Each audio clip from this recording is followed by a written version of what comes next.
et de ses mensonges initiaux. Alors c'est un autre sujet douloureux aussi, vous verrez que je ne cherche pas à me faire des amis, c'est que l'Algérie est un mensonge en tant que nation. C'est un pays qui n'existe que par la colonisation française qui a importé de force, une structure jacobine dans un endroit qui ne l'était pas. Dès 1898, la Ferrière établissait les premières délégations financières. Elles fonctionnèrent 45 ans pour devenir en 1945 l'Assemblée financière. Parallèlement à cette date, un grand nombre de djemmas se transforment en centres municipaux et leur président devient le maire. Heure magnifique pour l'Algérie que celle de cette heureuse transformation à laquelle la présence de plusieurs ministres de l'Intérieur venus remettre leurs écharpes aux nouveaux maires confère jusque dans les communes les plus reculées un éclat et un retentissement particuliers. L'Algérie est un pays qui n'existe que par la colonisation française au niveau administratif, mais qui effectivement ne fonctionne pas, on le voit. Et alors il ne fonctionne pas pour plusieurs raisons. Parce que c'est un pays qui fonctionne sur la rente pétrolière et gazière, mais qui ne produit rien.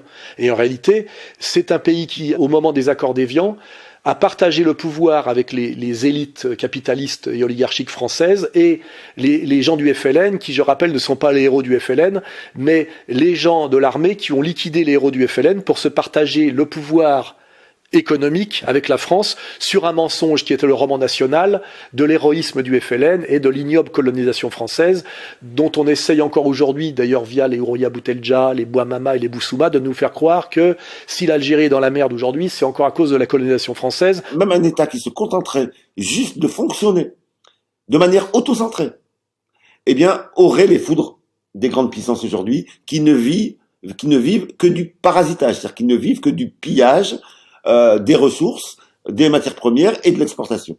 C'est-à-dire qu'on ne veut pas que l'Algérie fasse comme la France. Elle doit rester toute petite. Absolument. On veut éviter l'émergence de pays industrialisés. On a intérêt à les maintenir comme pays sous-développés. Le colonialisme continue, là. Absolument. Alors que tout ce qui fonctionne aujourd'hui en Algérie, du système administratif à l'urbanisme des quelques villes qui tiennent debout et à la rente, vient en fait de la colonisation française. Pétrole, gaz, Alger, Oran, etc., etc.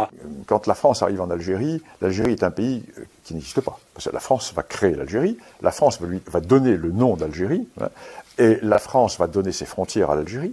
La France va unifier des populations qui étaient absolument disparates, qui n'avaient pas de destin commun. La France va créer les routes, va créer les hôpitaux, va créer les ports, va créer les ponts, va créer les écoles, va créer tout ce qui existe, va mettre en valeur les zones agricoles. En réalité, l'Algérie squatte la colonisation française. Elle n'a même pas eu la décence, à la limite, de tout raser et de revenir à sa situation antérieure. Mais c'est un pays qui ne produit rien, où il y a 40 millions d'âmes avec aucune industrie et aucune production, une jeunesse qui a envie de vivre, on va dire, à l'occidental, et à qui on impose une double dictature militaire et religieuse, parce que là aussi il y a un mensonge d'Algérie, c'est que la guerre du fils a été gagnée par le pouvoir militaire, mais le pouvoir a été partagé avec les religieux. Et aujourd'hui, la paix sociale est maintenue en Algérie, à la fois par le faible coût de l'essence et le fait que tout le monde peut rouler en bagnole, et d'ailleurs que le réseau routier fait par les Français est assez bien entretenu, c'est à peu près le seul truc qui est entretenu là-bas. Le pouvoir militaire algérien achète la paix sociale en redistribuant un peu, comment dirais-je, la manne de l'essence et du pétrole à coût de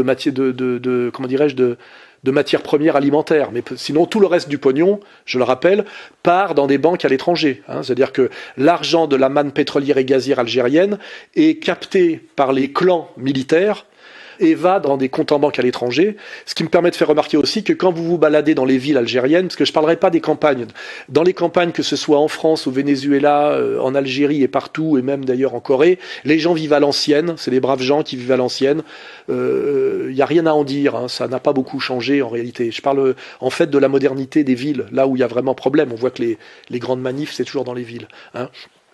Dans les villes, on a des gens qui sont maintenus dans la paix civile forcée par la menace militaire, c'est-à-dire les casernes, et finalement la soumission à un islam blédard, qui est aussi une manière de se tenir tranquille la population.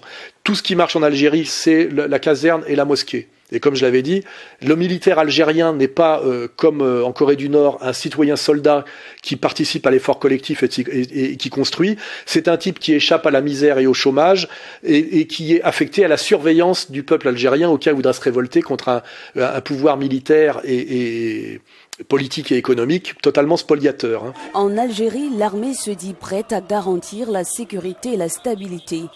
Alors que la contestation ne faiblit pas, le général Ahmed Gaïd Salah a pris la parole ce mardi à l'Académie militaire de Cherchell. Il dit vouloir engager l'armée contre ceux qui tentent de déstabiliser son pays.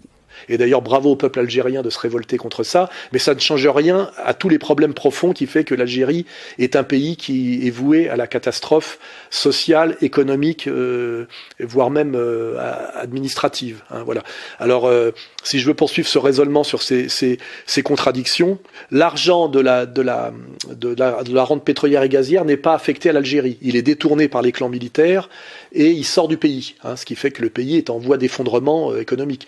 Les hôpitaux, les infrastructures. Moi, j'avais demandé pourquoi je voyais pas de bourgeoisie à Oran. Quand je me promenais, on disait parce que les bourgeois algériens vivent à l'étranger. Par exemple, Bouteflika n'est jamais en Algérie parce que s'il mettait les pieds dans un hôpital algérien, il serait déjà mort. Hein. Et je vous dis ça, tous les Algériens d'Algérie le savent. Hein. Les seuls qui m'engueulent quand je dis ça, c'est les binationaux franco-algériens qui ont l'Algérie à la bouche comme une espèce de fierté mal placée, mais qui n'y mettent pas les pieds, seulement en vacances, pour faire les beaux, et qui sont détestés d'ailleurs par les Algériens d'Algérie, parce que là, ils viennent exhiber les trucs qui peuvent s'acheter grâce aux aides sociales françaises. Après, ils viennent ici en Algérie, ils se la pètent. Ah, on est français, on n'est pas immigré. Et quand on dit que non, t'es algérien, mais tu vis en France, mais même t'es français, on t'insulte, toi, algérien.